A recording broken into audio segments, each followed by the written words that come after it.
Don't talk about kashrus. Some people eat out. And don't talk about taras and mishpacha because many people aren't comfortable using the mikveh. So don't say things that antagonize people. So the rabbi said, what should I talk about? He said, just talk about Judaism. What is Judaism without all the mitzvahs? So sometimes I feel with these Q&As, I can't talk about techeles because that gets all sorts of negative reactions. Gay rights, I got bashed a few weeks ago. So I'm just going to talk about Judaism. So please feel free to ask me any questions about Judaism, but no controversial topics. Yeah? This seems like maybe there's misinformation or something, but what exactly is the Rambam's true view on premarital sex? Ramban. Is there some idea that I don't quite understand? Well, let me explain this a little bit. And again, please listen to the end of my remarks, what the halacha l'maisa is. There is an institution that the Torah refers to, and that is called a pilegesh. A pilegesh is a concubine, a woman that is not fully married to you. And there is a machlokas rishonim, what is the definition of a pilegesh?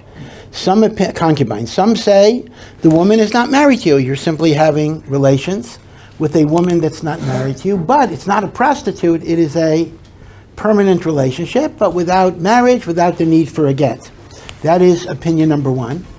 There is opinion number two, that actually there is a marriage. You are married to the pilegesh, but you made a deal that there's no ketuvah in the event of death or divorce, right? So machlokas number one is, what is a pilegesh? Machlokas number two is a pilegesh permitted or not? According to many opinions, a pilegesh is permitted. According to other opinions, a pilegesh is a special heter that is only for a melech, and if you're not a melech, a pilegesh would not be issur. So you understand that you have four different variables to plot on a graph here. Number one, definition of pilegesh. Number two, is a pilegesh permitted? Now, the most extreme lenient view would be pilegesh is mutter to everybody, and a pilegesh is someone you're not married to. So if you combine those two leniencies, the halacha would be that you would indeed be allowed to have a live-in girlfriend, as long as it's not like a casual prostitution type of thing. So there are rishonim that actually say under Torah law you are permitted to have a mistress, so to speak, a concubine. In that way, and that would be the halacha of pilegesh, and there is a shaila if the Ramban is of that view, meaning there is actually uncertainty if that was the Ramban's view. But be it as it may, I do want to make two very important points. Number one, the Rambam, Maimonides, and the Shulchan Aruch, which is the definitive code of Jewish law, no matter what you're going to say about the other opinions, absolutely forbid this view, and they make the point that any sexual relationships outside of marriage is an issur d'oraisa. So even though you might be able to unearth some opinions to the contrary, generally speaking, Orthodox Jews are supposed to follow the Shulchan Aruch. The second thing to keep in mind, which is obvious but sometimes people forget, and that is, generally speaking, when a person has relations with a woman outside of marriage, the problem is not only outside of marriage, the problem is that if she didn't go to the mikveh, she is a nida, and a nida is a chi of kares. So whatever, even if you came up with that, you're a pilegesh, it could only be possibly mutter if she went to the mikveh. Many mikvahs will not allow single women to go to the mikveh, so you'd have a problem there. But I don't want to even pitch it on that, because the basic rule you need to know is that according to the Rambam and the Shulchan Aruch, there is no heter of pilegesh for a non-melech, and in fact it is an issur d'oraisa, although it is not a chi of kares. But yes, if you're asking me, are there any opinions in Rishonim that would permit me to have a live-in, steady girlfriend and have sexual intercourse without marriage if she's not a nida? The answer is there are such opinions. We do not halachically follow those opinions.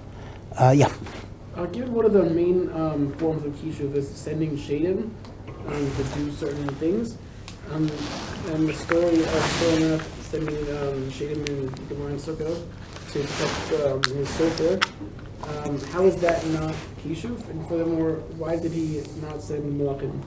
escalate? Yeah, that's a difficult question. First of all, we discussed a few weeks ago, I think more than once, a big machlokas.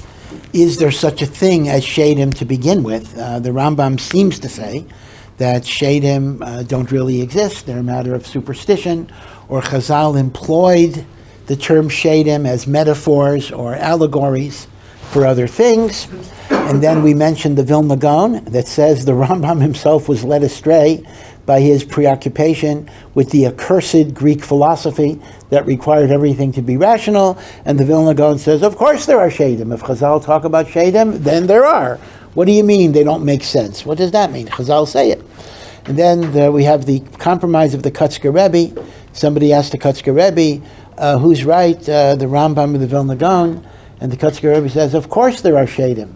But once the Rambam paskin they don't exist, even the sheidim have to get out of the way, because that is the psak of the Rambam. But let's assume, just because Chazal seem to say that they do exist, so the question would be, would the summoning of these sheidim, assuming that they exist, would that be considered to be a form of sorcery, a form of magic, where the Torah prohibits magic, where the Torah prohibits kishuf? And then the question becomes, we find that Shlomo HaMelech used Ashmidai, right, the king of the demons, to do various things. And the question becomes, why would that be mutter? So here, I really have to say that there are many things we don't understand, and that is, there is a nafkamina, there is a difference between using spiritual energies through means of kedusha and using spiritual energies through means of tumah. Now, given the fact that most of us don't have access to these spiritual powers either way, we really don't know what is the difference in doing it this way or that way. We don't even know what this way and that way is. But that would be, if you would be a real Kabbalist, which I'm not, and I don't think anyone in the room here is, but I don't want to prejudge.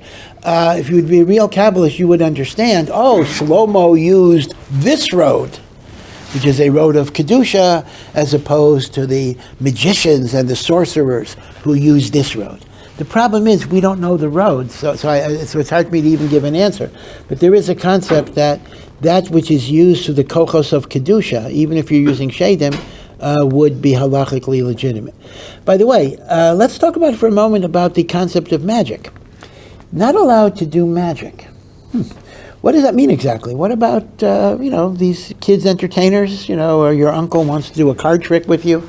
Are we talking about an issur d'oraisa to do like these little card tricks or whatever it is? I mean, I happen to know some b'nai Torah, some from people who make a parnasa out of, they do magic tricks for children. So let's analyze this. First of all, in a way, if you don't follow the Rambam, it's relatively easy to understand, because if you believe that there's something called real magic, then that's what the Torah assers. The Torah assers doing real magic, because there's such a thing called real magic, kochos of tumah.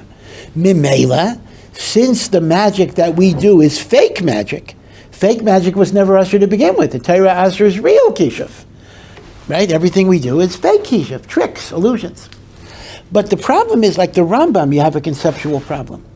Because since the Rambam denies that there is such a thing as real magic, then behechrich, when the Torah assered magic, the Torah was not assering a real thing. The Torah was assering creating the illusion of a reality. Which means, like the Ramban, that there's such a thing as kishuf, since the regular magician doesn't do that, it's going to be okay. But like the Rambam, if there is no real thing, and the whole thing is, don't create the illusion of something being real that's not, then l'chari, you do have a problem, that according to the Rambam, it should turn out that regular routine magic should be forbidden, right? So l'chari, that's an interesting kasha. According to the Rambam, would it come out that routine magician stuff is forbidden? So here the poskim say that they're kind of makel, because they say that even like the Rambam, the problem is only if you're creating the illusion that it's real, and people believe that it's real. If everybody knows today that these things are fake, So you're not fooling anybody. So I was told b'shem Rabbi Yashiv, I did not see it inside. In fact, I was told it by a magician, that what you have to do is, you have to do in the beginning of your show one trick and show them how it's done. And then say, every trick I'm going to do has an explanation, just like this one, but I'm not going to tell you the other ones.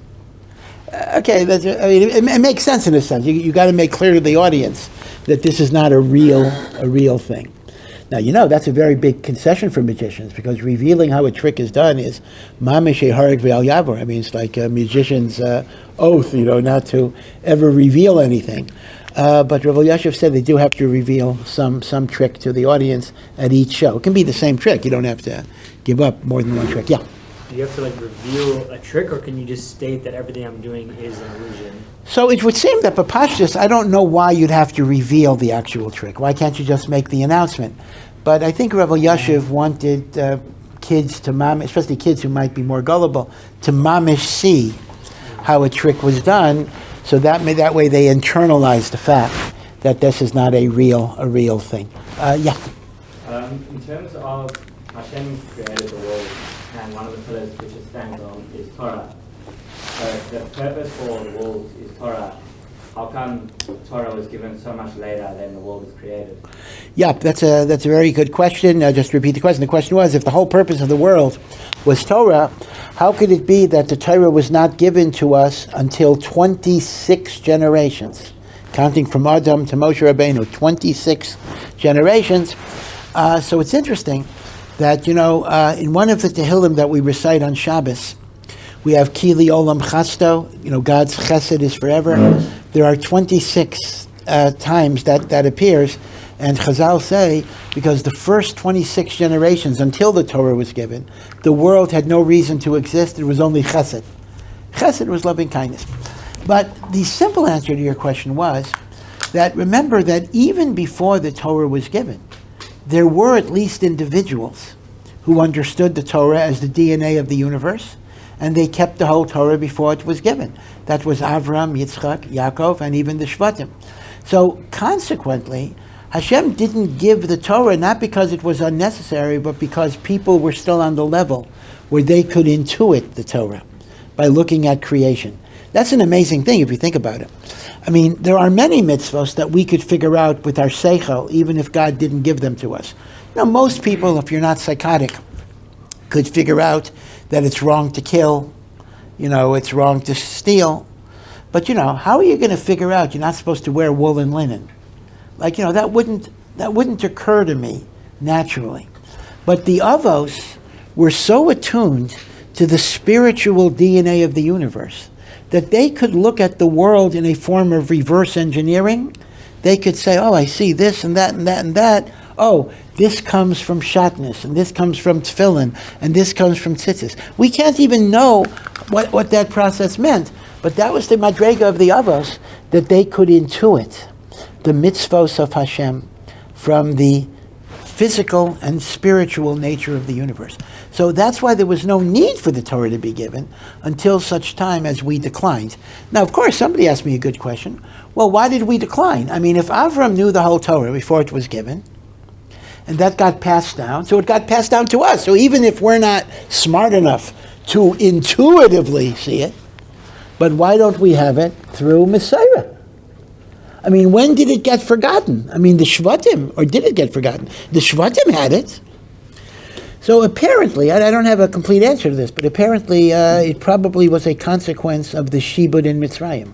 That one of the things that happened in the slavery of Mitzrayim is we lost connection to being able to understand the spiritual dynamics of how the Torah intersects with the universe, and at that point we needed to receive it. We needed God to give it to us.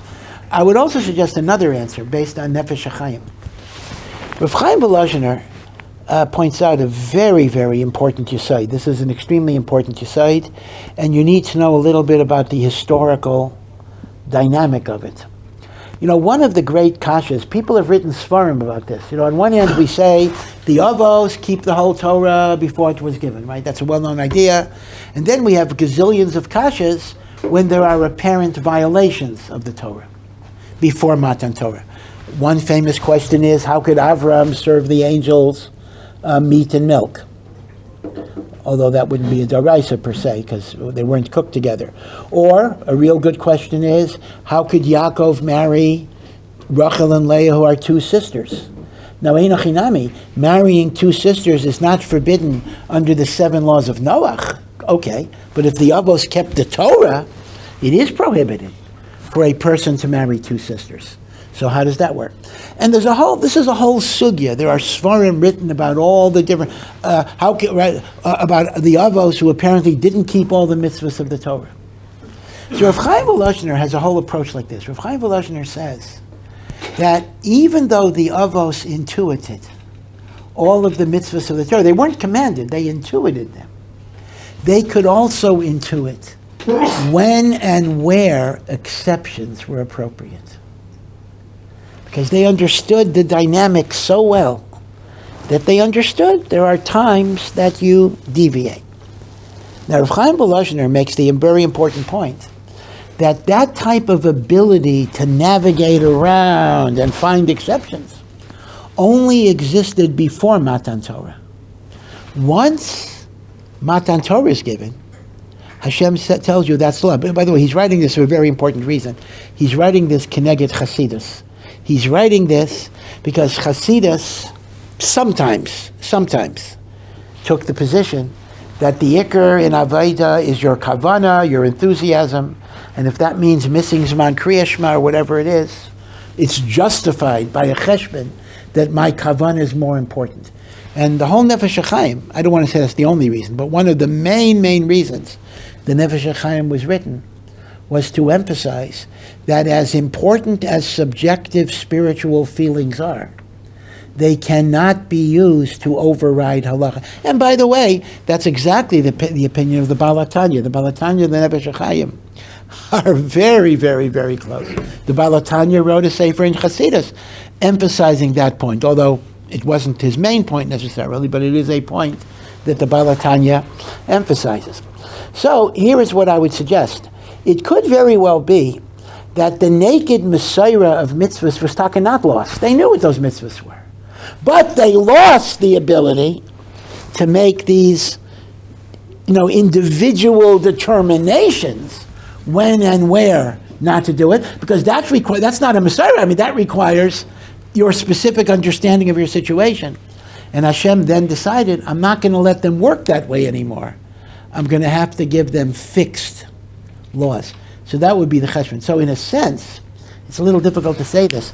Matan Torah is a yerida, because the way the Torah existed in the world before that point was by superior spiritual intuition that also was able to understand the ins and outs and the exceptions. At some point, Hashem said, listen, I can't trust people with the ability to make those types of decisions. I'm going to give them a davar katsuv. I'm going to give them something very definite. And that is why Rav Chaim Volozhiner says that after Matan Torah, you can no longer make cheshbonos of individual spirituality. That was a cheshbon that existed only before Matan Torah. So that might be an answer to that. Yeah. I have a question regarding Yitzchak. Well, Rashi says that he didn't die, but and that he wasn't touched whatsoever. But if I'm not mistaken, the Zohar does mention that he did pass away due to another circumstance. I was not clarity on that. Yeah. Well, first of all, the issue of did Yitzchak die either at the Akedah or after the Akedah for whatever reason. So first of all, I just want to clarify that you're right. Rashi says Yitzchak didn't die, but it's not like Rashi says. The vast majority of all Makairis in the Jewish tradition presuppose that Yitzchak did not die at the Akedah. So Rashi is not at all a minority opinion. However, there is a sefer, Sifsei Kohen, abbreviated Shach al HaTorah. Now it's a little confusing because Shach, Sifsei Kohen, is the name of a very famous, the definitive posek in Yoredei and Choshen Mishra, Rav Shapsi Cohen. And this is the same abbreviation and the same name, but it's not the same person. The Shach is Rav Shapsi Cohen. The Shach al Torah is not the Shach who wrote on the Chumash. A different Shach, Rav Mordechai Cohen, who was a great Makubal around a few hundred years ago. And Rav Mordechai Cohen in the Shach al Torah quotes a Zohar, and this is a little schwer because we don't have this Zohar in our Zohars. He quotes a Zohar, but we can't find it in the Zohar, that says that Avram actually killed Yitzchak at the Akedah, and Yitzchak was dead for 2 years. 2 years. And the Zohar brings a raya because it actually says Avram returned. It doesn't say Yitzchak returned from the Akedah. So there is such a shita that Yitzchak died. As I say, the Shach al HaTorah brings it in the name of the Zohar. It's not in our Zohar. And in truth, and that would explain why Sarah died. Remember, Sarah died out of grief because she literally thought Avram killed Yitzchak. Whatever. But in truth, even the Zohar can be explained in non-literal ways. The notion of Yitzchak dying could be understood, not that he actually died, but having achieved the level of a korban, he no longer belonged in this world. So he was alive. He was alive. You'd look at him, you'd see him. But his neshama was no longer part of this world. His neshama was in Shemayim. And that even explains part of the idea of why Yitzchak was fooled by Esav, why Yitzchak thought Esav was righteous. Because Yitzchak had reached such a level of holiness that he could not understand falsity, he could not understand duplicity, he could not understand hypocrisy. These were ideas that were totally outside the realm of his experience. And that's what it means that he died, possibly. So there's only one source, the Shach al HaTorah, who brings it from the Zohar. And as I say, it's a very, very difficult source, but it is there. Yeah. This is a second question. How do we regard a figure like David Weiss HaLivni? He recently passed away, and the Union for the Traditional Judaism in general. Yeah. So this might be a question that some of you may not have any background knowledge at all about, so maybe I shouldn't introduce you to it. That's not necessarily the best thing, and the mail's going to come. Okay, just a little background. David Weiss HaLivni was a Holocaust survivor. He was from Hungary. He personally was a religious person, meaning he kept mitzvos all of his life. He was a very, very learned person. He was a Talmud Chacham who knew Shas Bavli and Shas Yerushalmi, and he was a frum person. His professional career in the United States from after the war was in the Jewish Theological Seminary, which was conservative. So he has that strike against him in the sense that he was employed as a professor there. But more than where he was employed was also he developed a certain critical methodology, a certain academic methodology in analyzing Talmudic sugyos based on history and literary structure, and he was not always following the traditional way of the Rishonim and the Achronim. Right? That's the basic story about David Weiss HaLivni. Again, I do want to emphasize he was personally an observant person, and indeed he did even write a book defending Torah min Hashemayim and the like. But in terms of Torah Sheba'al Peh, he had some different views. So how we view him, I guess it's a mixed bag. I guess in the most technical sense, he might be an apikoros under the Rambam's definition. On the other hand, under Rav Yosef Albo's definition, which you talked about earlier today, he wouldn't be, right? So it's hard to judge. All I can say, though, is that he did keep mitzvos. He did learn Torah all of his life. And he was against a lot of the innovations in the conservative movement. He was against women's ordination. He was against egalitarian services. He was against mixed seating. I mean, he was against any of the breaches in tradition. In fact, he had a famous remark, which is kind of humorous. He says he has a tragic life. Why? Because he can't daven with the people he likes to talk to, and he can't talk to the people he likes to daven with, which means he wants to daven in a frum minyan, but he can't talk about his subjects with the frum people, and the people he can talk about he can't daven with because they don't keep the halacha. So he says he talks to the people he can't daven with, and he davens with the people he can't talk with. Okay, so that's well, I can tell. I'm giving you the information, and then you could decide in different ways. Now, the other group, though, is Union of Traditional. Yeah, so this is a breakaway within the conservative movement, meaning to say there were a number of conservative rabbis, and they were conservative, who didn't like the left-wing drift of the conservative movement, the ordination of women, the recognition of gay rights, whatever it is, a million different things in which the conservative movement looks at whatever the New York Times considers to be the important issues of the day, and then they redefine halakha. So this was a group of people, and they were conservative rabbis. They're not Orthodox rabbis, who wanted to be more traditional. So they created a breakaway called Union of Traditional Judaism, which is now in between conservative and modern Orthodox. Now, you could see that particular area is getting filled up a lot, because we also have open Orthodoxy. Open Orthodoxy is a left-wing aspect of modern Orthodoxy. Traditional is a right-wing aspect of conservatism. So where you hit open Orthodoxy and traditional conservatism, very, very close, although I think in some ways traditional conservatism is firmer than open Orthodoxy, so labels are a little strange.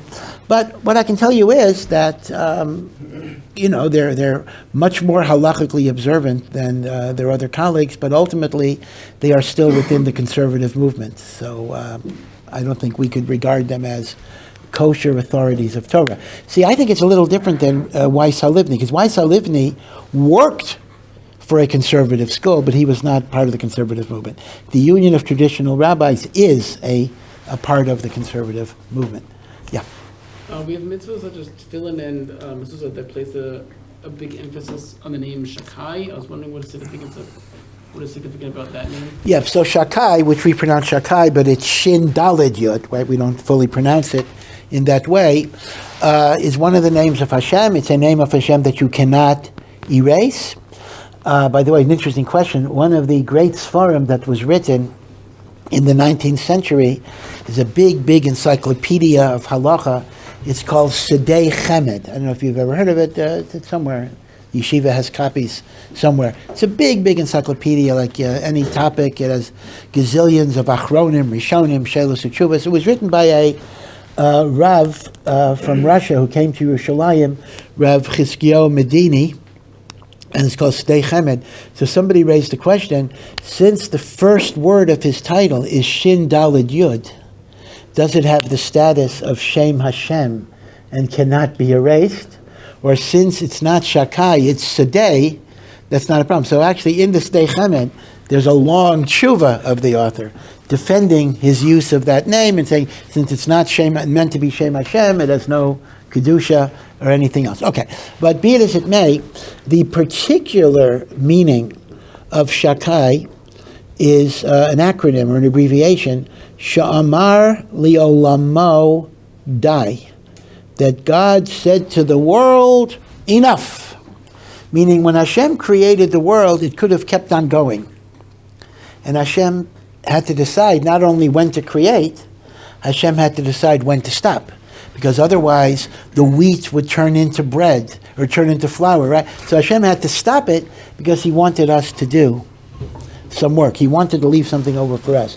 So Shakai b'miyuchad represents the name of God that connotes human responsibility in being a partner with the Ribbono Shel Olam. That is why the name Shakai appears when Avram Avinu is given the mitzvah of bris milah. Why? There's an anti-circumcision movement in the United States, actually throughout the world. And unfortunately, there are Jews that are involved. And some people make the argument, hey, if God wanted Jewish boys to be circumcised, why does he create them uncircumcised? Right? Didn't God decide that being uncircumcised is better? So the truth is, this is not a new question. A Roman woman asked Rabbi Akiva, why are you mutilating your Jewish children so commendable. She feels so compassion, so much compassion for Jewish children. I'm sure that was the way of the Romans. It reminds me a little bit.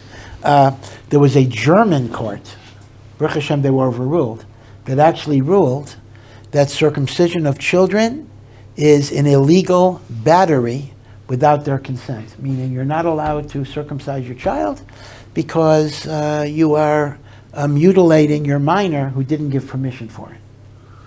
So I always think to myself, wow, the Germans got so much better since the 1940s. Now there's so much solicitude, so much rachamim, so much compassion for Jewish children. But the Roman matron asked Rabbi Akiva, how come you're allowing mutilation? And Rabbi Akiva's answer was, have you ever gotten bread off a tree or from the ground? No, you don't get bread. You get seeds. And then you have to grind the seeds into flour, or thresh the grain, grind the seeds into flour, knead it into dough, bake it in an oven. Why didn't God finish the job? God only does half of the job? The answer is because he wants you to be his partner in completing creation. And that's bris milah. He left us in a defective state, so we become a shutaf in being masakin. And that's Shakai. Shakai means he left the world incomplete, so we are mashlim.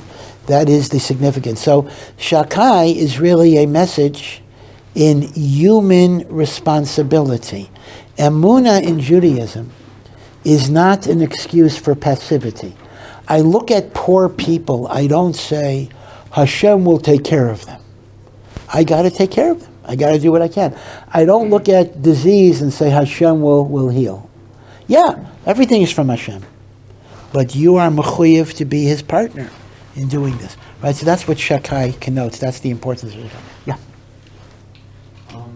I have a question regarding the use of psychedelic drugs. From personal experience. Yeah, we may have to get back to Judaism on this, but okay. Good. Okay. I have yeah. several people that I've met who, after using psychedelic drugs, have gave me the argument that Moses was hallucinating when the bird and yeah. So I just want to see what the Golden Paskin on this.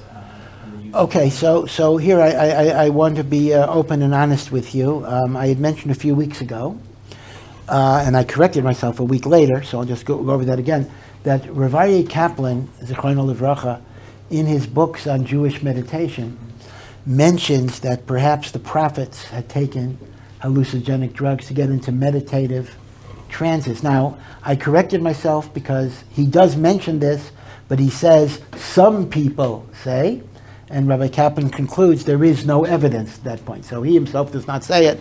So again, I want to make it clear. However, it is undoubtedly the case that there is a potential beneficial use to anything God put into the world that can be used for different ways, and much of which we haven't yet discovered. That includes for health purposes, that includes for physical health, mental acuity, and even spiritual. We know that ketores, which is not hallucinogenic, but we know that good smells, aromatherapy, can bring a person into certain spiritual insights, and some psychedelic drugs can do it as well. So I'm not going to deny it. The big, but I'm not going to say it by Moshe Rabbenu, but such a thing is theoretically possible. There could have been Kabbalists that may have used mushrooms or various other things. These are possibilities, and there's a little bit of evidence for it as well. The primary issue that you got to consider is what are the risks? What are the costs? What are the detriments? Meaning, I'm not denying the possibility of benefit. And in fact, I have to say, there are Orthodox Jews, and some of them you'd be very surprised. I mean, they're very, very traditional. I mean, people in Mei Sharim, people who are not Baalei Teshuva, people who have been from for, hundreds of years, are looking into these things. And they're trying to figure out if there's some type of toelis. And in theory, there is no reason why there shouldn't be a toelis. God creates nothing that potentially cannot be beneficial for people. But again, I have to stress, This is a very, very dangerous road to go down, because God forbid, it can destroy you, it can destroy your health, can destroy your sanity, can create addictions, can get you involved with people who have a total lack of morality. The drug crowd, which is a crowd you don't want to be involved in. So like anything else, you got to make a decision, putting aside legalities, but you have to make a decision whether the benefits justify the tremendous, tremendous negative costs. I think that's as honest an answer as I can give you. But again, I'm willing to concede that there is potentially a benefit. But there is another point to keep in mind, and that is spirituality that you gain through shortcuts can often be very artificial, meaning real spiritual gains, closeness to Hashem, requires work, requires effort. Now, theoretically, there might be a combination in which the drug can help me to then focus. But the problem is, many people who try to get spiritual through these things are using it as shortcuts and as substitutes. And then it becomes destructive, because when you look to substitute shortcuts instead of work and working on tikkun hamidos, then it becomes totally fake, right? So that's another thing to keep in mind. Yeah.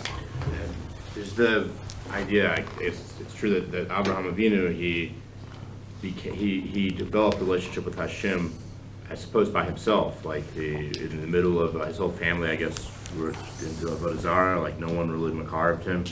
Yeah. So my question is, like, what was the religion of the people in Haran? Like for example, Lavan, Rivka, Rachel, and Leah, and because apparently for some reason they kept going there, or at least 2 times they went there to get married and come back. Like, you got to marry these women. Yep. And yet there's an example of Rachel. She's in the tent sitting on this idol, and some of the Farshim say, oh no, it wasn't really her, it was her dad's. Well, then that makes an even weirder problem, because then it's like that Yaakov married these women and makarved them after he got married or something. Yeah. And so people will be like, oh, I can marry a Canaanite woman and then makarv. Like, what is well, our assumption, the assumption of our Messiah, is that Lavan and Haran, the whole area, they were pagans. They were over the Avodah Zarah. They did not believe in one God only. They believed there was a God of Avram, but he was just one of many, many gods.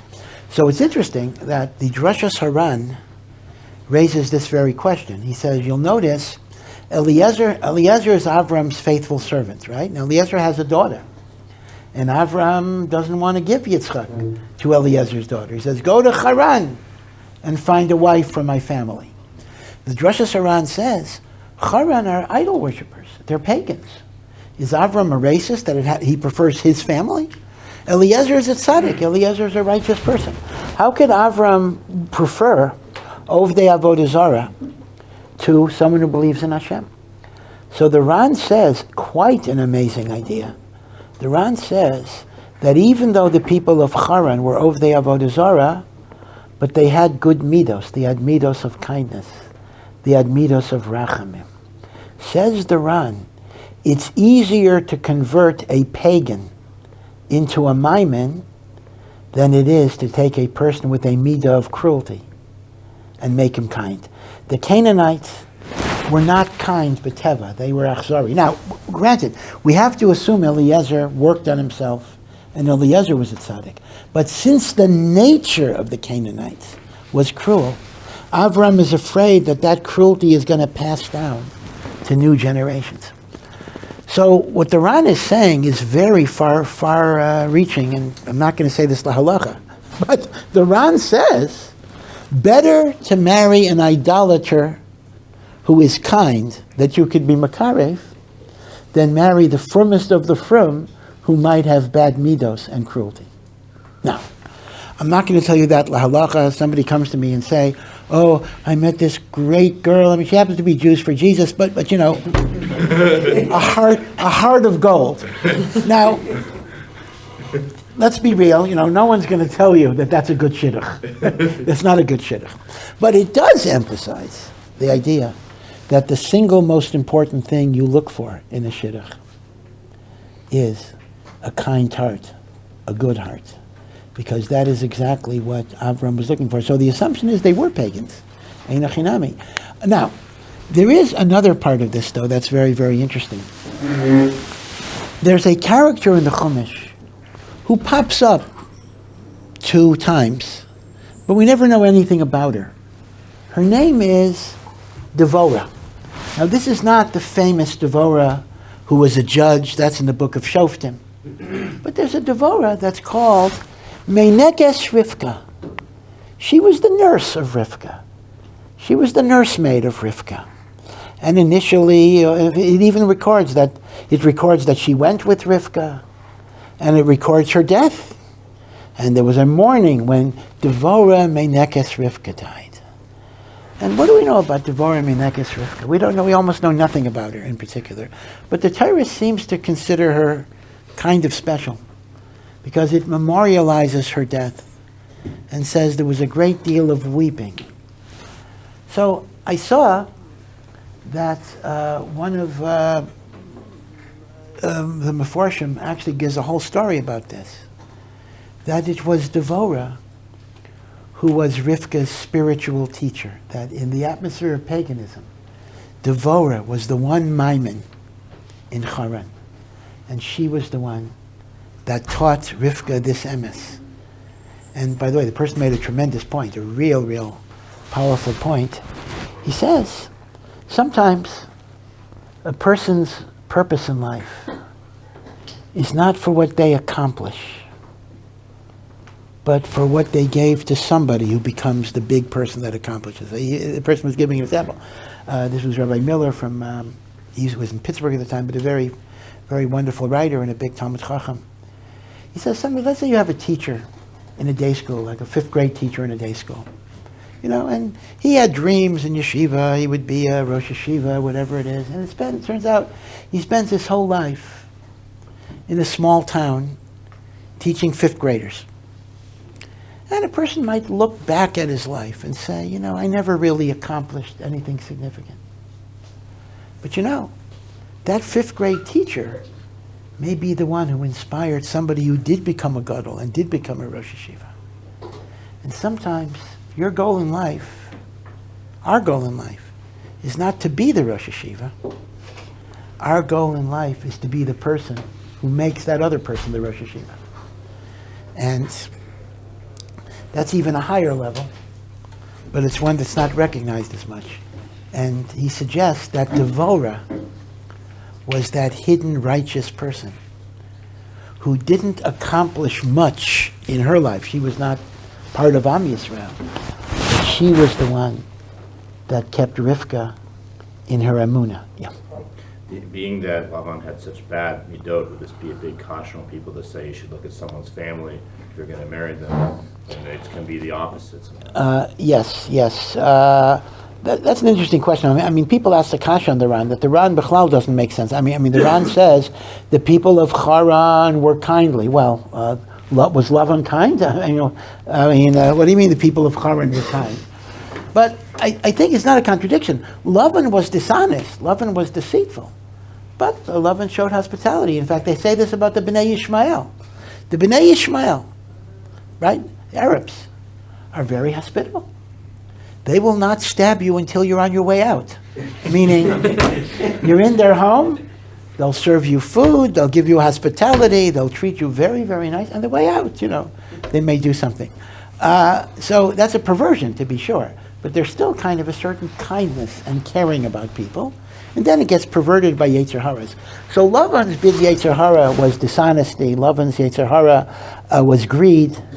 So these things became dominant in his personality, but that's not a contradiction to having a certain element of kindness and compassion to strangers. Yeah. On a similar note to the questions about Shlomo HaMelech and the Avos, and this may be a similar answer to those as well. Shlomo HaMelech built 2 standing kruvim out of copper in the Kodesh HaKodashim, right? What gives him? Why is he able to do that? Since the Torah says that you can't make images. Yeah, the truth of the matter is, if you look at Shlomo HaMelech, who built the first temple, Shlomo HaMelech built the Bayis Rishon, he did quite a lot of extra stuff. Besides the kruvim, just to repeat your question, besides the kruvim on top of the ark, right? You had the cover of the ark called the kapores, and there were 2 kruvim, which are small. He built on the sides of the ark very, very large kruvim, which don't appear in the Torah at all. He also put in 10 menorahs, not just one, and 10 shulchanot. Instead of one shulchan with 12 chalos, he had 10 of them. Right? So he actually had all sorts of extra stuff he put into the Beis HaMikdash itself. The question is, what gave him the right to do so? The Torah describes the Mishkan and really how the Beis HaMikdash should be configured. He is deviating from that. But the short answer is that all of the details of the Beis HaMikdash were communicated to Shlomo via a written document that David HaMelech gave him. And this written document was the recording of a prophecy by Nasan Hanavi, who was the successor to Shmuel Hanavi. And therefore, all of these were authorized. You are 100% correct. Shlomo would not have been able to innovate additions to the Beis HaMikdash without divine approval. Now, the question you could ask is, well, wait a second. Don't we have a rule that even a Navi cannot innovate? In other words, what are you telling me? You're telling me it comes from a Navi. Well, we learned when we learned the Ramban, right? A Navi tells you, Hashem told me you keep Shabbos on Sunday instead of Saturday. We call him a Navi Sheker, Lo B'Shamayim. The Torah is not in heaven. You can't change halacha based on Nevuah. So even if you say this came from a Navi, right? So what gives the Navi the authority, right? You can even ask that question. But apparently, this is not really much of a direct answer, but apparently the idea is that the Beis HaMikdash is a different ballgame, that the Beis HaMikdash indeed does allow modification through Nevuah. And the Chazal Sofer says, the makor of that is that when Hashem gave Moshe the dimensions of the Mishkan, he said, V'chein ta'asu, so shall you do in the future, Ledoros. And the Ramban asked the Kasha, what does that mean? It certainly doesn't mean the dimensions of the Beis HaMikdash are the same as the dimensions of the Mishkan. They're not. So the Chazal Sofer says this way, just like the Mishkan was constructed by divine instructions given to Moshe, so too the Beis HaMikdash can be constructed by divine instructions given to a prophet. In other words, it's an exception to the rule of Lo B'Shamayim. Now, that also has a chumrah, and that is, we're not allowed to build a Beis HaMikdash till we have prophetic instructions. People ask the questions, why can't we build a Beis HaMikdash today, putting aside the security situation? The answer is, according to the Chazal Sofer, Binyan Beis HaMikdash requires prophecy, and without prophecy, we cannot just do it on our own. Yeah. So we know in last week's parsha that the Baer Miriam, so to speak, left the Jewish people, and then in recent times, the Arizal himself was claiming that the Baer Miriam is found in the kinneret. So I'm wondering, how does the Arizal, how did it come from leaving the Jewish people to the kinneret? Yeah, how did it come? Yeah, you are true. In other words, when Miriam died, the well of Miriam stopped giving water, but we understand that to mean, according to Kabbalah, that the well traveled. It simply left. It wasn't around.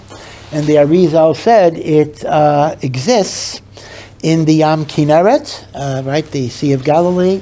And in fact, if one drinks from the water that comes from the Yam Kinneret, they will have extreme wisdom and they will understand the secrets of the Torah. And this is recorded. This is how Rav Chaim Vital was inaugurated into the secrets of the Zohar, that the Arizal, they went on a boat trip, they went canoeing, and they went to a certain place in the Yam Kinneret, and the Arizal told him, drink from this place.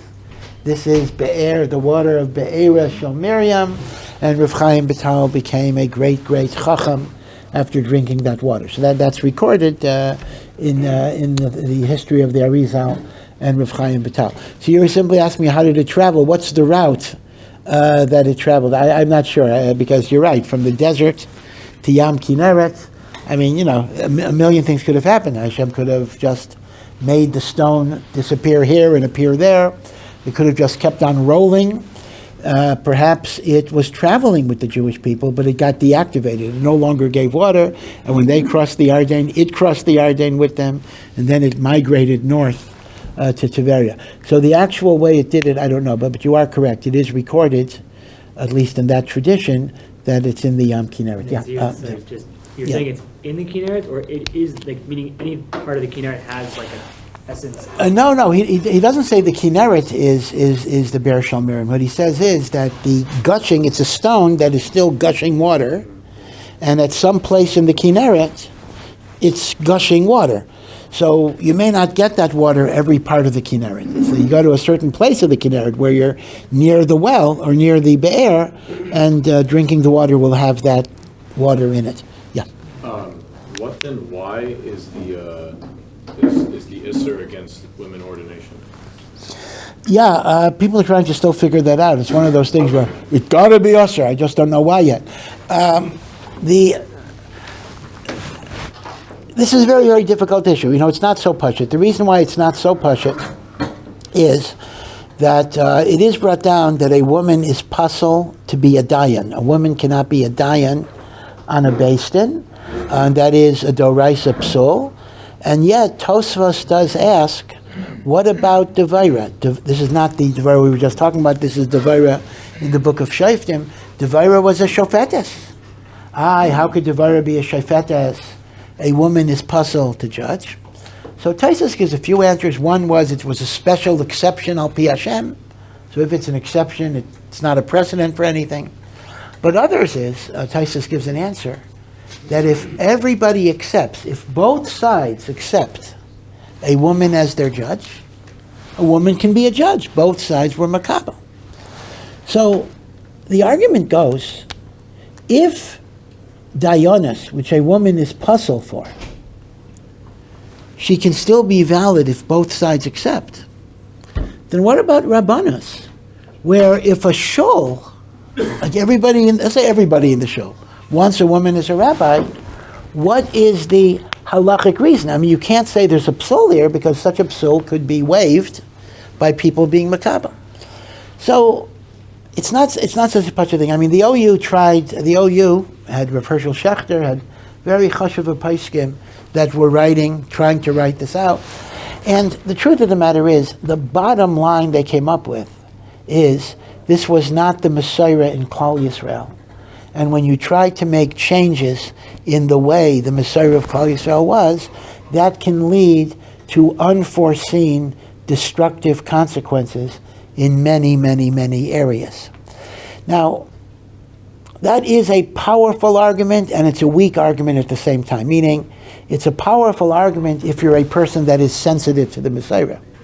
But it's not necessarily a convincing argument to people who say, hey, follow halacha, but don't bring me just because things were, they didn't have coffee in the time of the Mishnah either, but we don't say you can't drink coffee. So Messiah-based arguments can be very, very powerful, but I'm sad to say they tend not to be convincing to people who are raising the question. So we haven't come up with really great answers.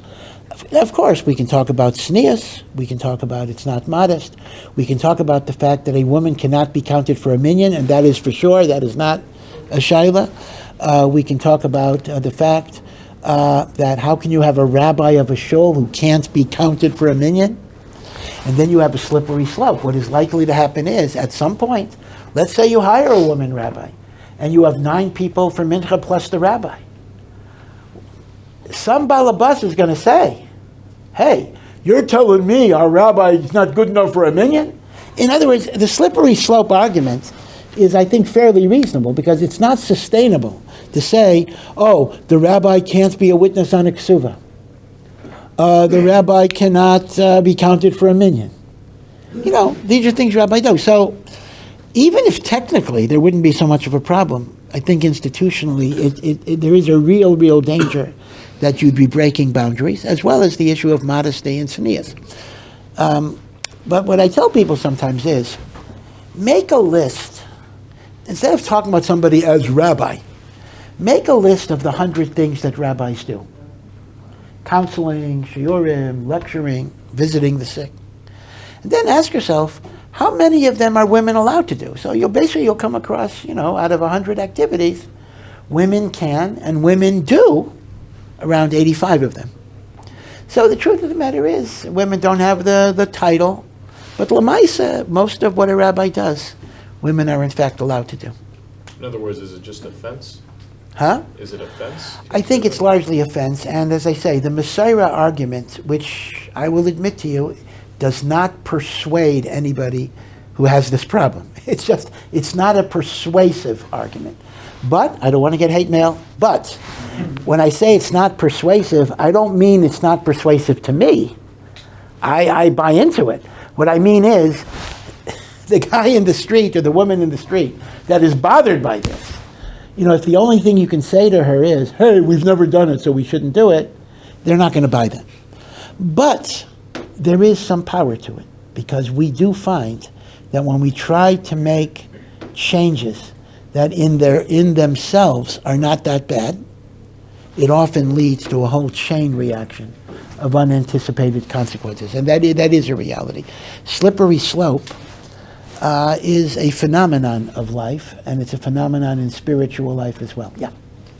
How do we address people who are skeptics on Noah's flood? Skeptics in what? Noah's flood. Noah's flood. Well, skepticism, you can be skeptic about anything. Somebody can tell me they believe the moon is green cheese. And I say, well, no. They'll ask me, well, how do you know? Prove it to me. So I'll say, well, Neil Armstrong was on the moon in 1968. Was it, it wasn't green cheese. He says, well, do you know maybe he landed on green cheese? Meaning skepticism can always exist, right? There's no way you can prove anything 100%. There is some archaeological evidence for Noah's flood. And again, you can look it up in the internet. A lot of this was uncovered by Christians. There are devout Christians who are more into archaeology than Jews. Most of us don't feel a need to find archaeological evidence for the Torah. We accept it, with it or without it. But a lot of the archaeology that confirms the stories of the Torah is done by Christians, but that doesn't passel it. If you're interested in that, you can uncover it. But the other thing to keep in mind, which is more controversial, is, are we mechuyev to believe that the flood covered the entire world, or could it have been a regional flood? And that's how you have animals of Australia and the like who may have survived. And all the humans were concentrated there, so the humans got destroyed. But there could have been areas in the world. Now, once you make it a regional flood, rather than a worldwide flood, even if you say human life got eradicated, then I think the skepticism gets much, much weakened, because you're no longer, regional floods, there have been and there are even today. Right, so that might be one mahalach. I don't think it's an article of faith that the whole world was covered with water. A regional flood is well within the Messiah. Now, to say that there were human beings who didn't die in the flood, that would be a much more question. I think that's even that is a possibility, but that would be a much, much more questionable, because the Torah clearly seems to indicate that human life was destroyed, and all human life comes from Noach and his 3 sons. So that would be a very, very controversial proposition. But to say that human life was destroyed, but it was a regional flood, I don't think there's a serious Amunah problem in that issue. Not all animals are going for on the... And therefore, not all animals had to be on the table. There could have been the animals in Australia, kangaroos or whatever it is, that never got destroyed in the flood. Now, we know that not everything got destroyed. It mentions fish didn't get destroyed in the flood. So if fish didn't get destroyed, so maybe kangaroos didn't get destroyed. Could be the same thing. Yeah. I believe it says in Sefer Likutim how Rabbi Akiva was in a way greater than Moshe Rabbenu. Would you mind explaining that? Yeah. There are statements about Rabbi Akiva being greater than Moshe Rabbenu. There are even statements about the Arizal being greater. They're different. Shimon Bar Yochai. And you have to understand the following. First of all, we don't know exactly what it means, and we can't automatically say that it's true, because things in some of those svarim are not always direct quotes from the Arizal. But greater has to be understood with a very famous mashal, that a midget who stands on the shoulders of a giant can see farther than the giant. Did you ever hear that? It's a mashal. It's actually it's a secular mashal, but the Rishonim bring it. That I'm a midget, but I stand on the shoulders of a giant. I can see further than the giant because I'm standing on his shoulders. So it would be shaykh in some way for a later generation to have a certain perception of Torah that might even be greater than Moshe himself had, possibly. Not greater in prophecy. Prophecy would not be possible, but greater in understanding, because he's standing on the shoulders of everything that Moshe Rabbenu brought into the world. So in a sense, he might be greater that he knows more, but he's much less than Moshe, because it was Moshe that brought all of that into the world. Right? So in that way, simultaneously, you can be greater than someone, but also far inferior to them. I mean, technology would be a good example, lahavdil, just to give you an example. I mean, you could say, we're greater than Isaac Newton because we invented cars and computers, and Isaac Newton wasn't able to invent a car or a computer. Yeah, but the reason we were able to invent cars or computers is because of the fundamental laws of physics that he identified. So he's much greater than us, right, on a secular standpoint, but we were able to build on his knowledge. So that's what I think Rabbi Akiva and the Arizal is. Yeah. This is a send-in question. What is the minimum you have to say of the pesukim for Kriyat Shema al Mitah? Well, if you're going to the minimum, it is the first paragraph of Shema and the bracha of Hamapil, and there are no pesukim you have to say.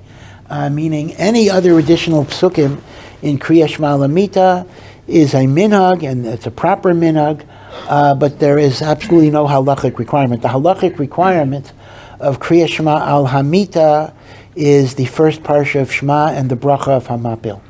So if one is too tired or one is not able to say a lot, they can be yotzei their chiyuv with that, for sure. Yeah. Are there any inherent proofs within the Torah that the Torah is true? Well, yeah, within the Torah. The most,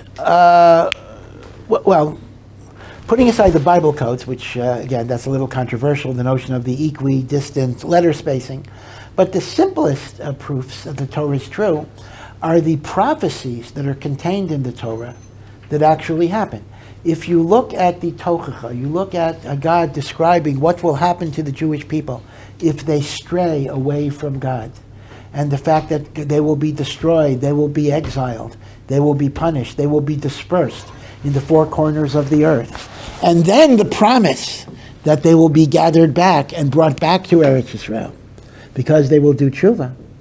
These are quite amazing prophecies that have actually become true in Jewish history. And they're not logical. In fact, it's not logical that we would survive all of this persecution. And yet the Torah says it is.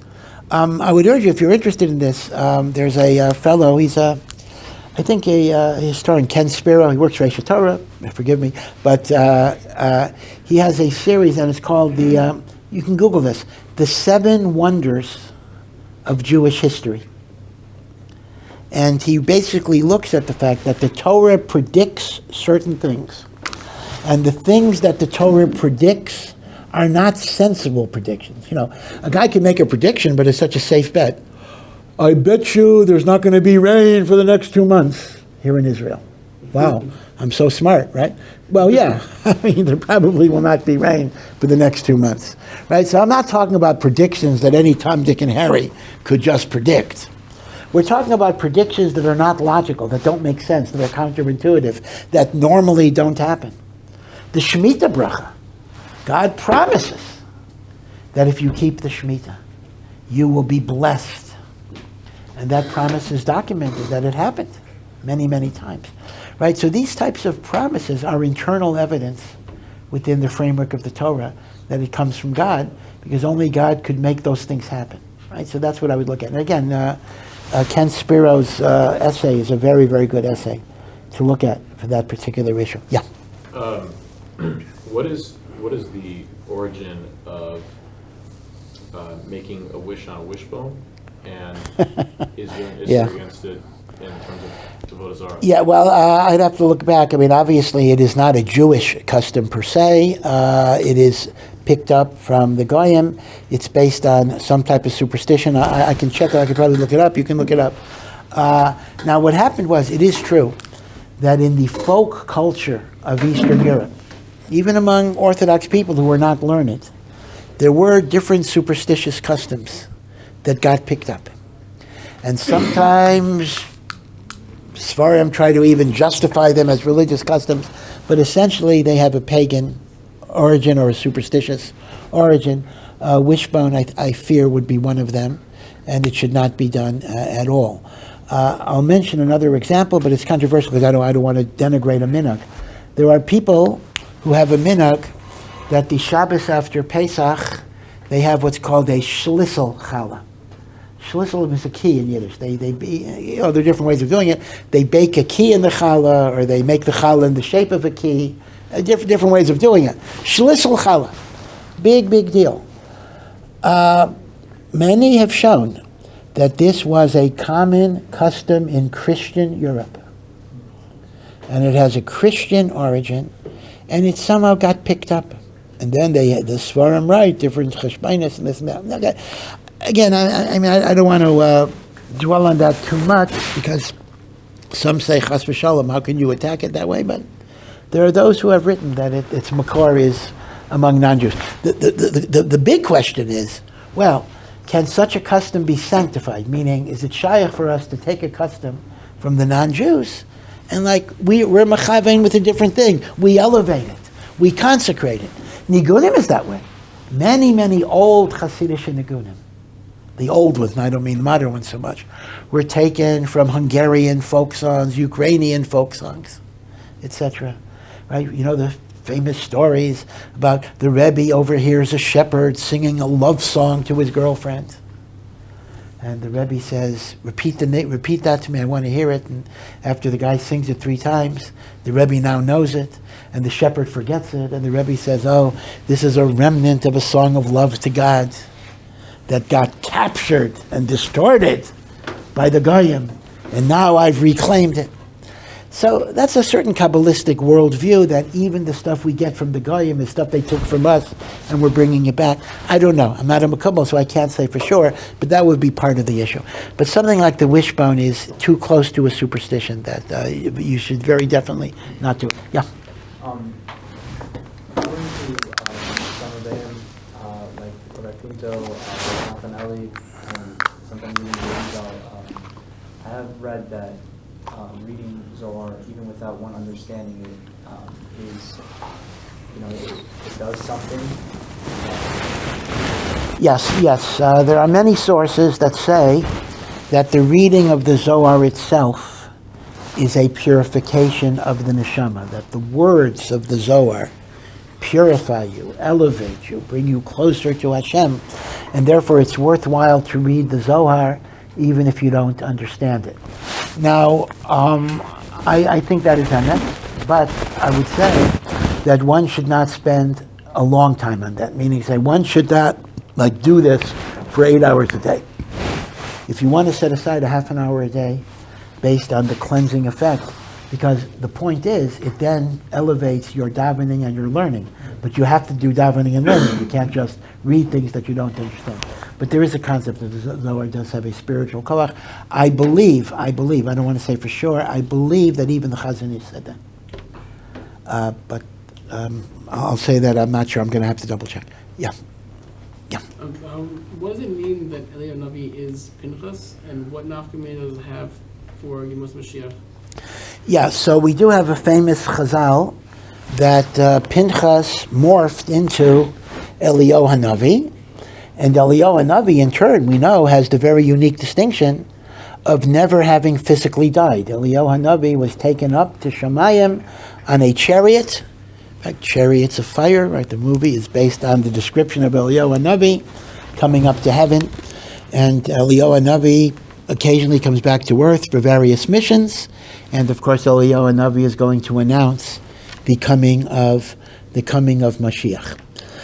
So when Chazal tell us Pinchas is Eliyahu, So there are two ways of understanding. There are mamish, two different ways of understanding it, just in terms of literal meaning. One meaning is that yes, it's the same person. Pinchas never died. Pinchas just acquired a new name, a new identity. Eliyahu HaNavi. Pinchas is Eliyahu HaNavi. Another way of understanding it, which Maral suggests, is they weren't the same person. Pinchas died and Pinchas was buried.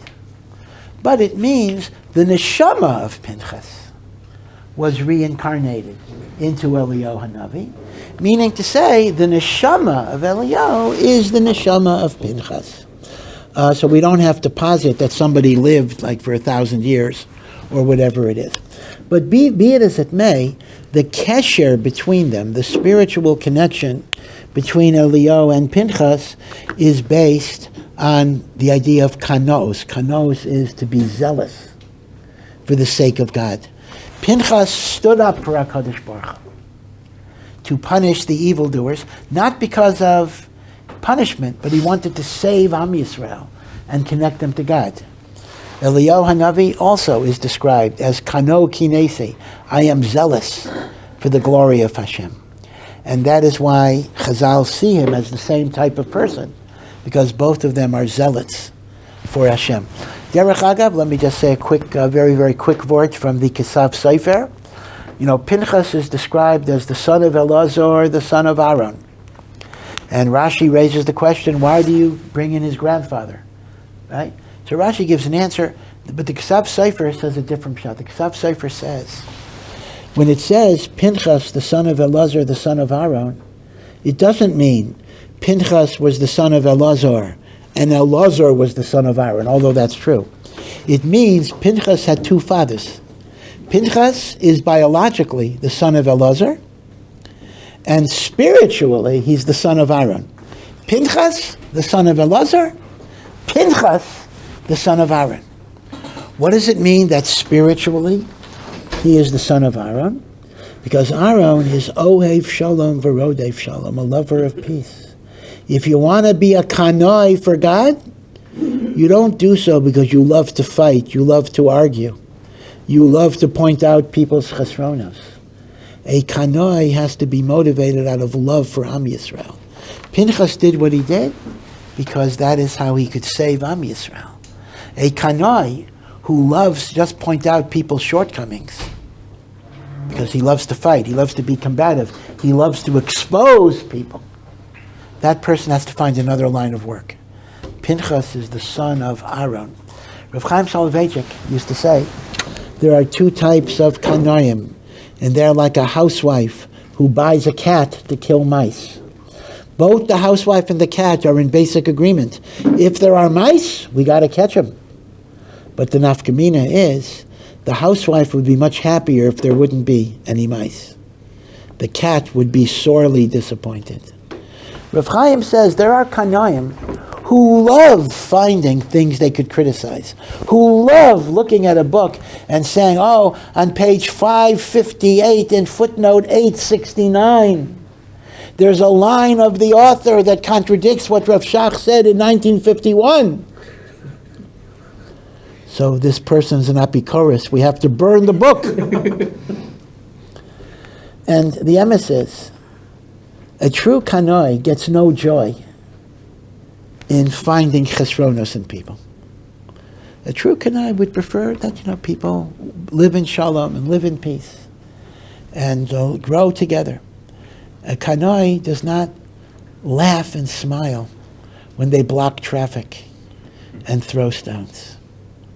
Right? So this is very important yesod. The kanoi has to be a ben Aaron HaKohen. And that's why Pinchas and Eliyahu have to be connected that way. Yeah. Besides the three individuals in Tanakh, Sarach, Hanoch, and Eliyahu HaNavi, which were said to never have been nifter, is there a fourth individual? I remember hearing about a fourth, and also, is there a connection between them? What would it be, if so? I'm sorry, who were the three that you mentioned again? Eliyahu HaNavi, Yeah. Hanoch, Yeah. and Sarach. Sarach Bat Asher, right. Is there a fourth? I think I remember fourth. I don't remember. I'll check it for you. It's a good question. What's the connection? That's an interesting issue. Sometimes it's hard to find the connection. Chazal occasionally give us these types of lists. They give us a list of people who never sinned. And interestingly enough, the people who never sinned are not the famous tzaddikim, but they are the fathers of the famous tzaddikim. David sinned, but Yishai, the father of David, never sinned. Moshe sinned, but Amram, the father of Moshe, didn't sin. So it's sometimes hard to find what the common denominator is, but I'll try to check that Maimer Chazal for you. Yeah. And you have a hackish in the text. Is it something that's discovered or something that's created?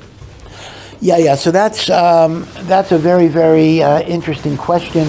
We had learned earlier in the year about the 13 principles of interpretation by which the Torah is darshaned. Although Hekesh is not one of them, strangely enough, but Hekesh is a mode of rabbinic drasha.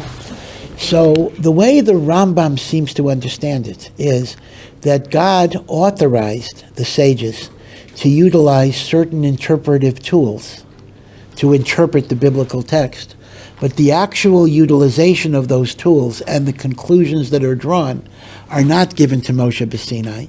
Rather, Moshe gave us the methodology and the process, and we are then empowered to use that methodology. So in a sense, it is not discovered, it is actually invented or actually utilized by the Chachamim.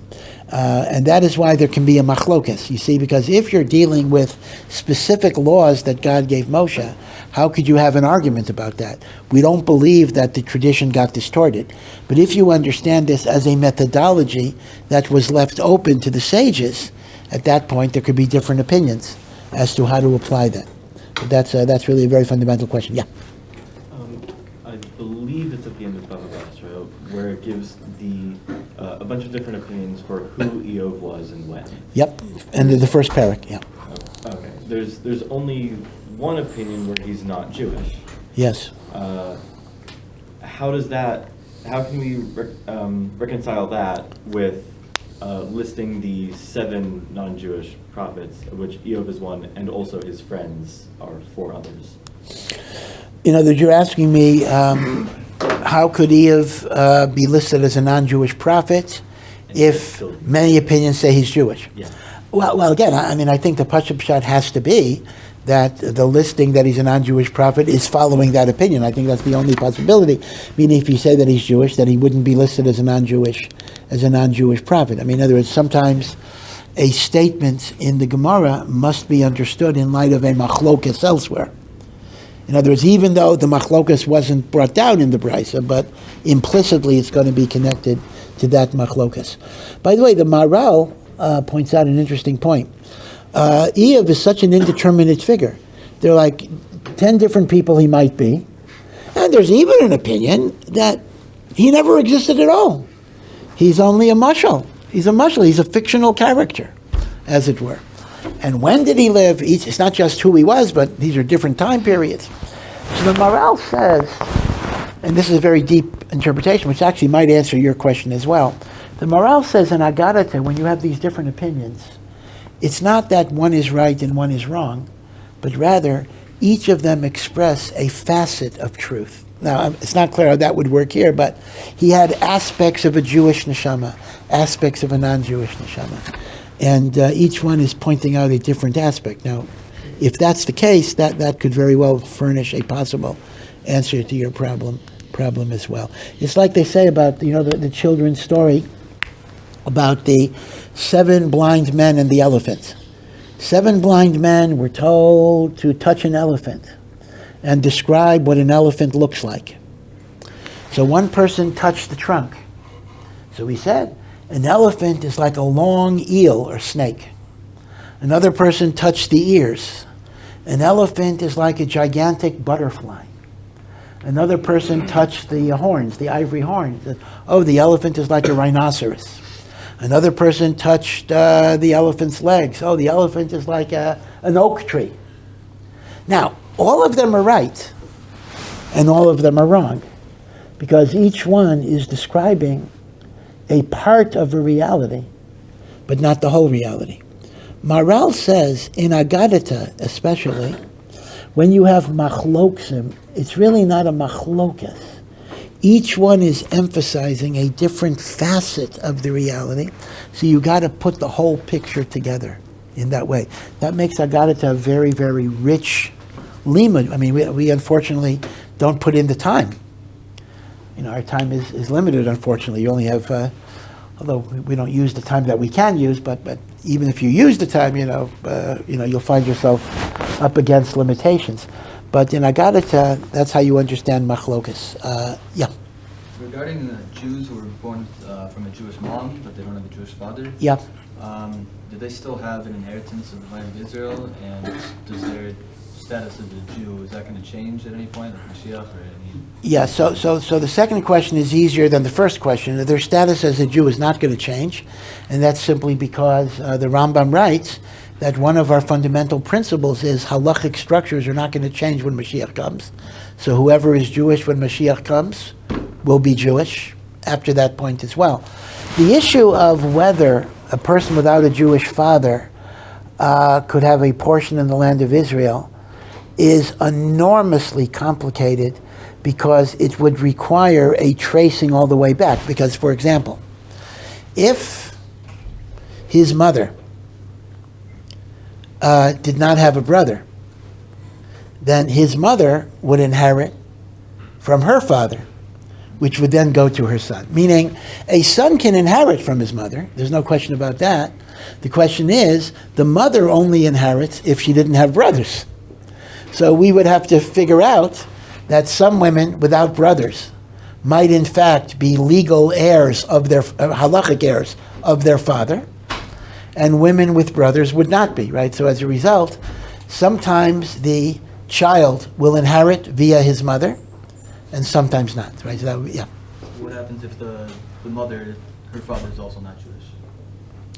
Yeah, so you'd have to replicate the process up the line.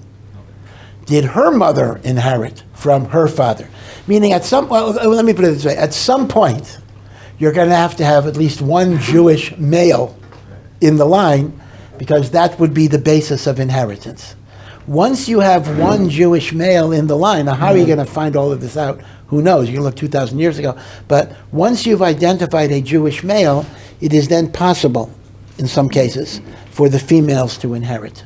But that's only if they had no brothers, like the daughters of Salavcha. That was exactly their claim. They were inheriting their father's rights to the land of Israel.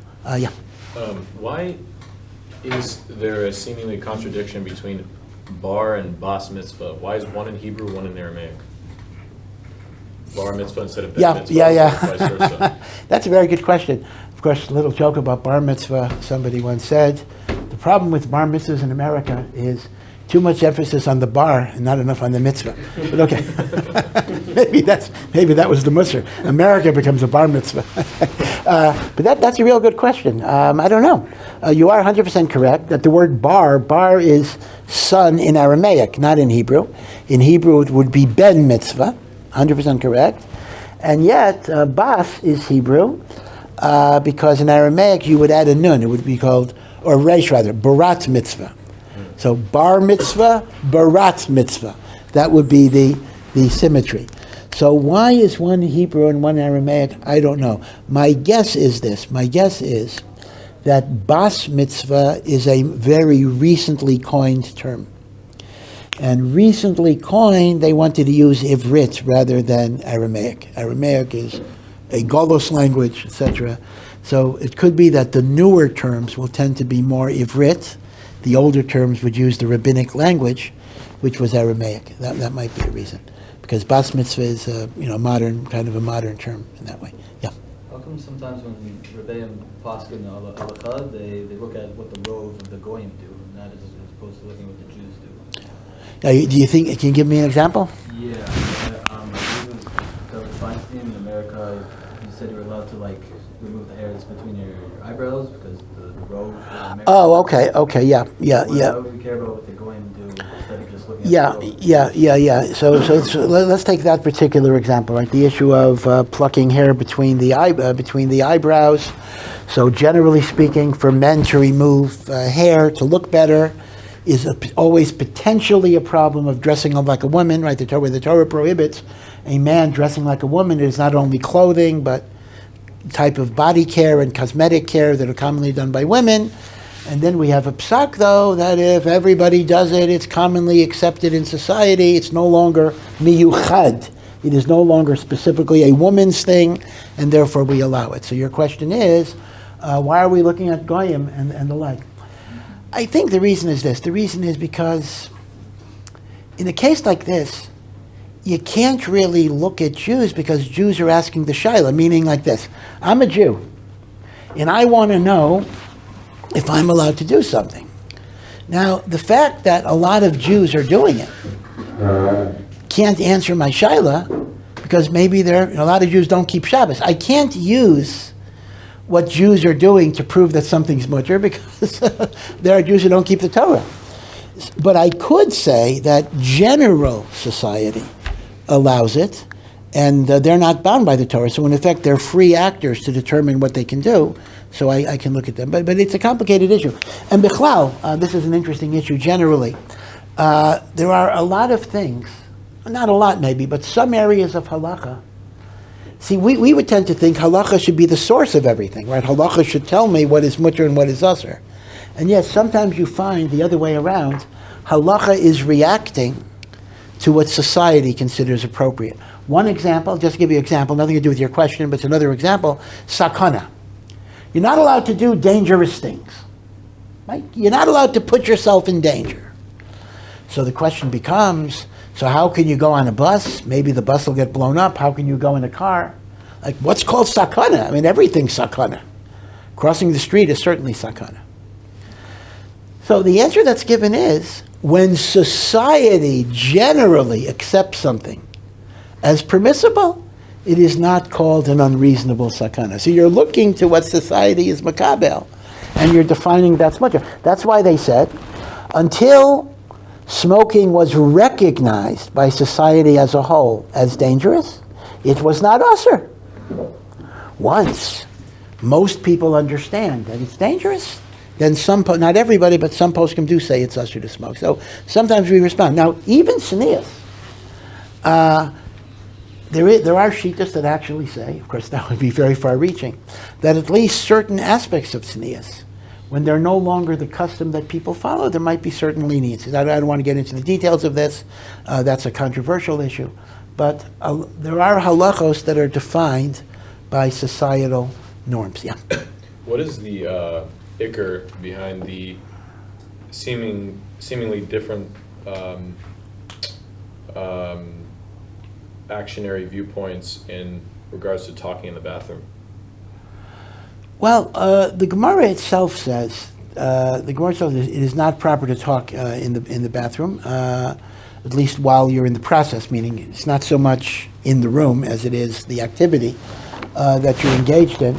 It's not so pashut in the Gemara why that's so, and some say it is connected to the presence of demons and sheidim that somehow get riled up when people talk, and that would be the basis to be mekel, that if it's manazeh we don't have those sheidim, so it's less of a problem today. That would be the idea of it. But others say that, hey, the Gemara doesn't say it's because of sheidim. The Gemara just says you're not supposed to do it. So that, I think, would be the machlokas. Is it a sheidim-related idea, which would be less relevant today? Or is it a general tznius idea, which would apply equally today as well? Why would it be less relevant today? No, because either because like the sheidim are less prevalent today.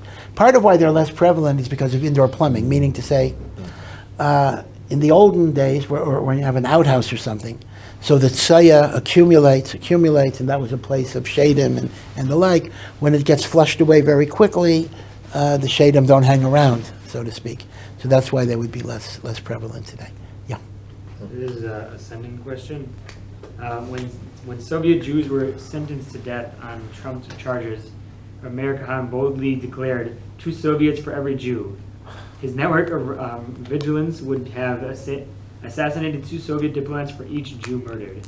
Fortunately, this measure wasn't necessary because the sentences were reduced to long prison terms, thus the deterrent wall was effective. Today, we face a similar situation in which Palestinians think Jewish lives are totally hefker. Shouldn't we respond with a strong deterrent like with the Soviets? And it is the IDF demolishes that the houses are of terrorists, but is that adequate? No, since they continue to murder Jews, the deterrent is too trivial and insignificant. How about the demolishing an entire street? How about the entire village of a terrorist? Don't we need to put the price of Jewish life high enough that they will think twice about continuing their murder spree?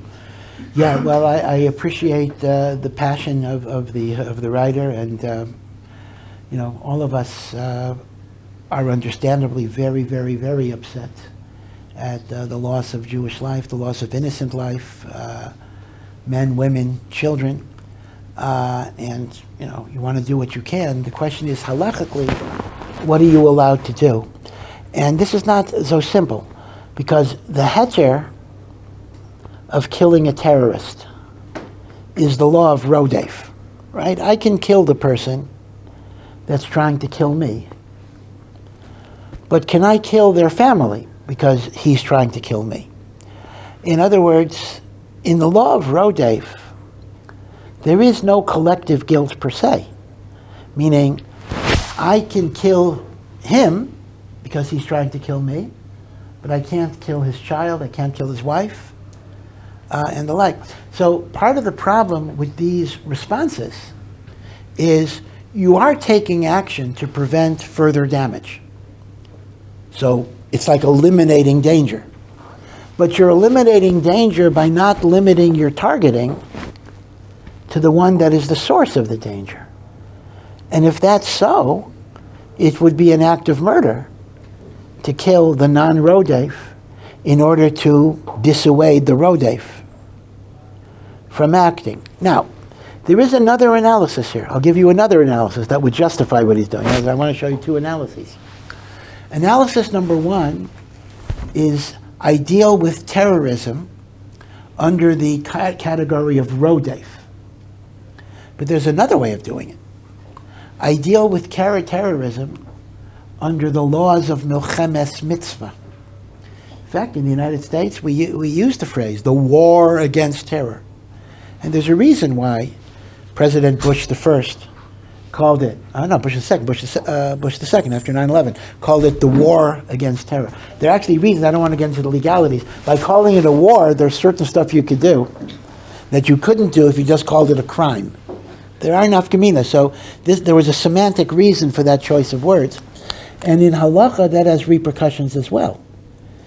If I consider the Palestinians to be a nation that is attacking us in war, then I'm allowed to do whatever I need to do so the enemy will not be a threat. So it depends if you just look at it as rodef or you look at it as milchama.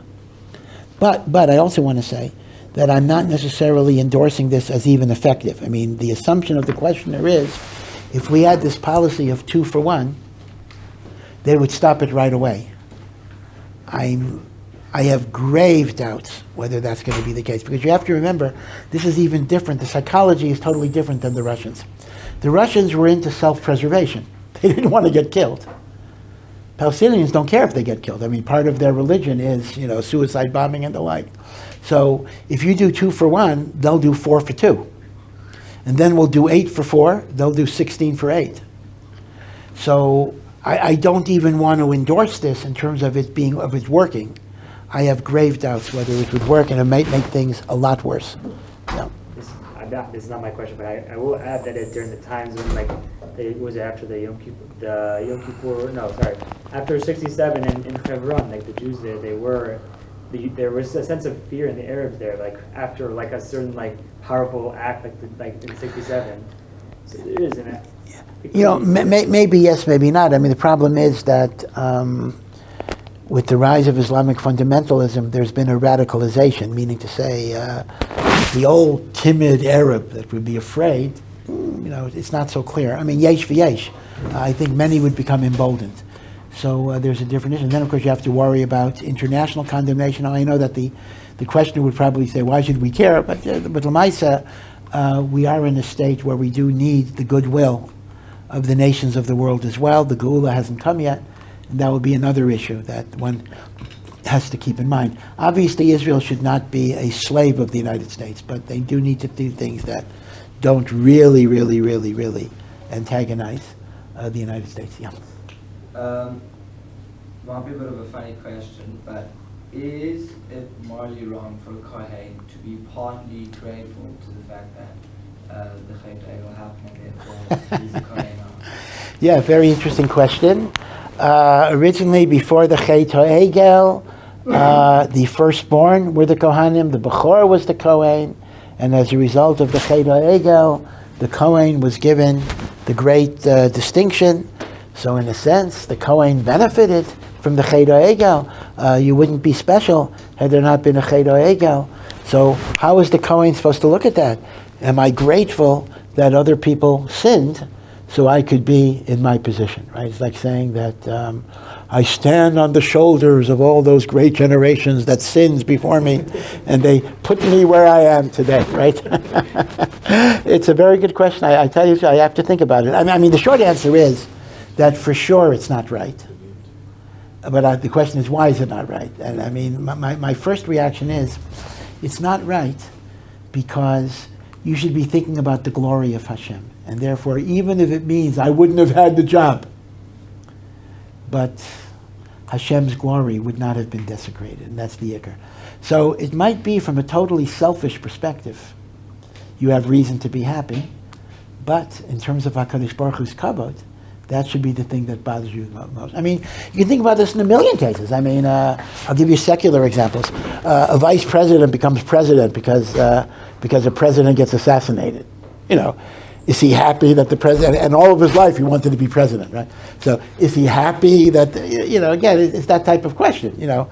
I mean, you're happy you have the job, but you wish it didn't have to be in that particular way, yeah.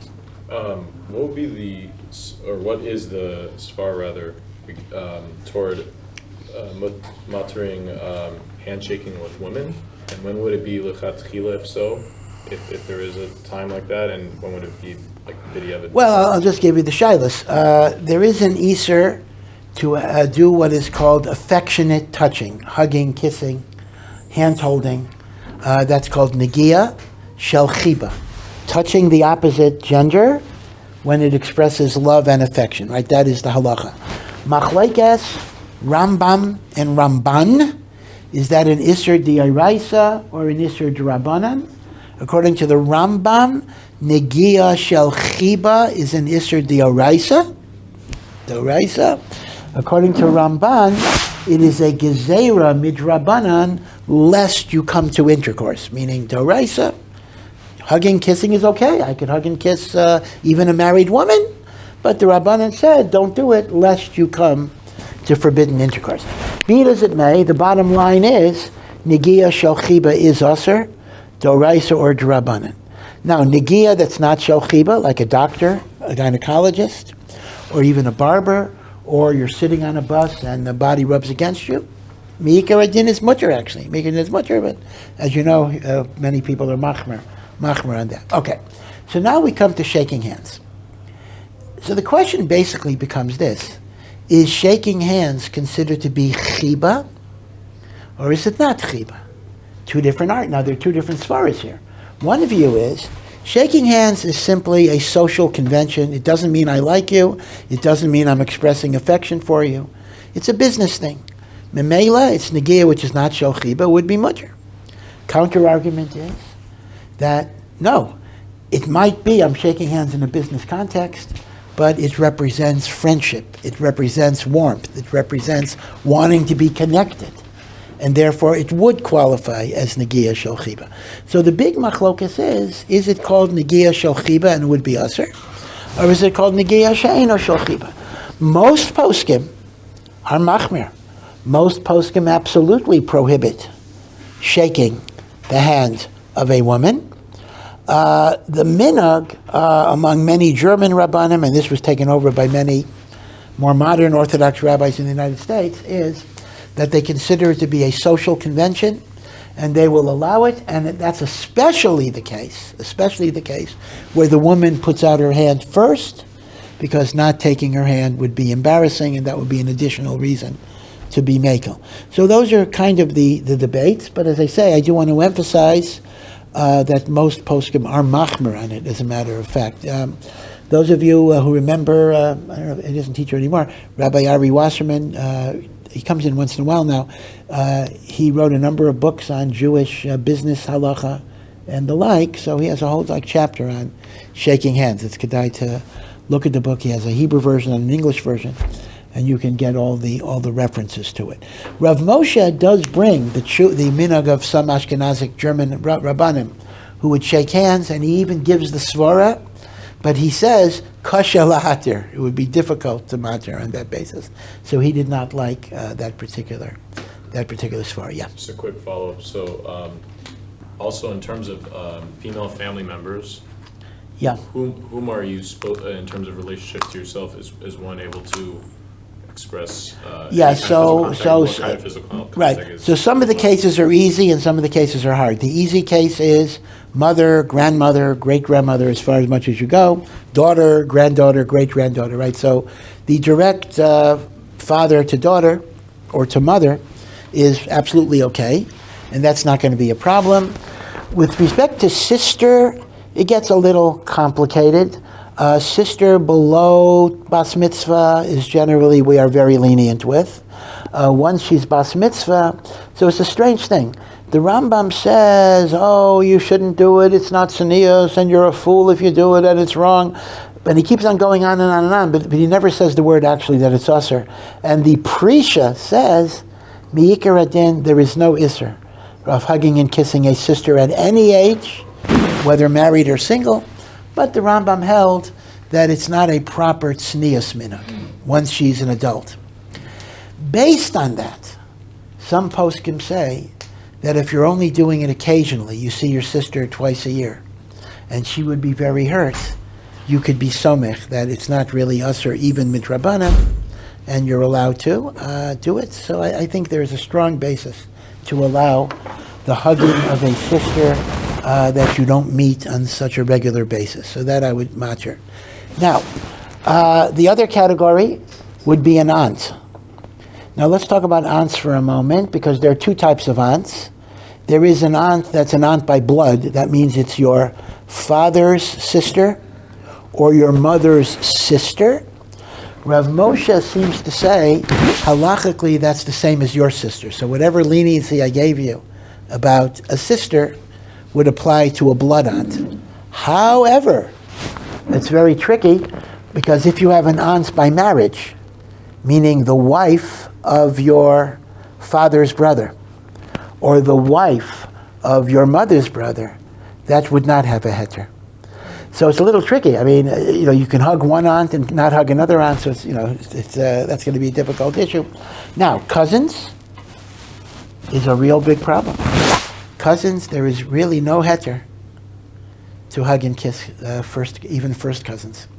So there I think you'd run into a problem. Now, this doesn't kick in at birth. I mean, if I have a cousin that's 3 months old, I can pick them up and kiss them. But at whatever age, usually it kicks in machlokas. Some are machmer at 3, some 7, some 11, some after menstruation. Okay, whatever the share is, once the issur kicks in, it will apply to cousins. Is it the same for grandparents, siblings as well? In terms of aunt? Yes, if it's a blood sibling, yeah. That would still be considered the dinner. That's correct. You would apply the leniency of an aunt. Right, so an aunt, a blood aunt or a great aunt as well, is going to be the same halacha as a sister, which the Rambam does say should not be done on a regular basis, but there might be a leniency sporadically. Okay, I guess we'll stop here. Thank you for coming. Good job.